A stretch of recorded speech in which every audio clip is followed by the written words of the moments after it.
Yan mga lods, magandang hapon sa inyong lahat. Kumusta po kayong lahat dyan mga lods? Bali, tapos na ako magpandaw. Hindi ko na pinakita kasi napakalakas ng ulan kanina. Yan o, 10 pirasong trap lang yung nilatag natin. Bali, nandito tayo sa kubo. Nandun yung kubo natin na sira. Nadaganan ng kahoy. Abutan na tayo ng hapon sa pagpandaw. Dapat sana kanina pa. Gumagawa ko dito na bubong. Malapit nang matapos yung bagong kubo natin. Pawid lang yung bubong natin mga lods. Maraming mga tumbang saging Short video lang muna tayo mga lods. Kasi busy pa tayo.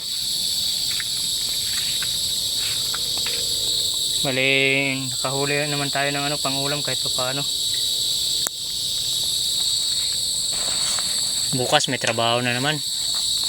Marami kasing lalagariin na mga tumbang kahoy. Tsaka nyug sa sa mga kabahayan tsaka sa kalsada.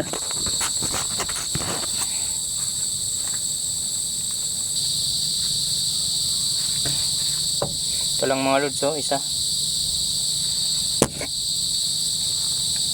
Mga lods, kalantugas, ang dami.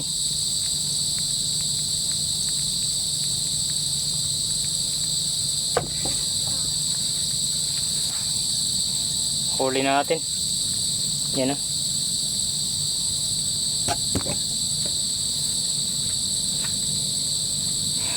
Ito yung medyo malaki mga lods.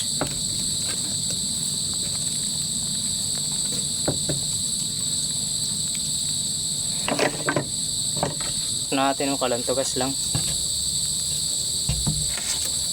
Dito natin lipat mamaya mga lods yung pangulam.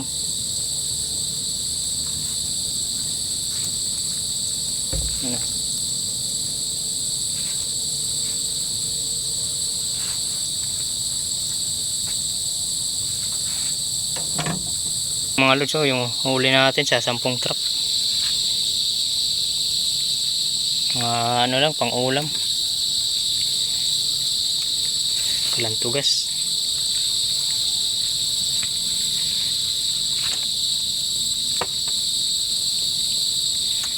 Good size na ito mga lods. Gataan natin ito mamaya. Masarap to sa gata. Kasi matagal-tagal tayo hindi nakapag ulam ng limango. Kaya ulam lang muna natin ngayon yung huli natin. Kasi ilang piraso lang.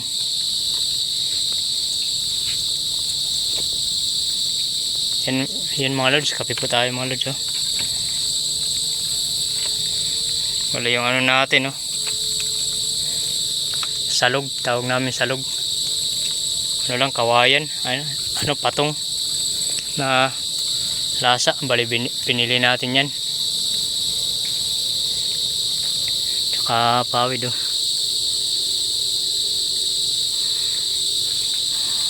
hindi matapos-tapos mga lods, gawa ng busy.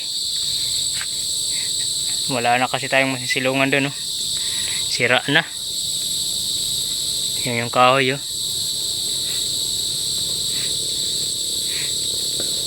Yan mga lods, salamat sa panonood. Hanggang dito na lang muna yung vlog natin. Short video lang muna.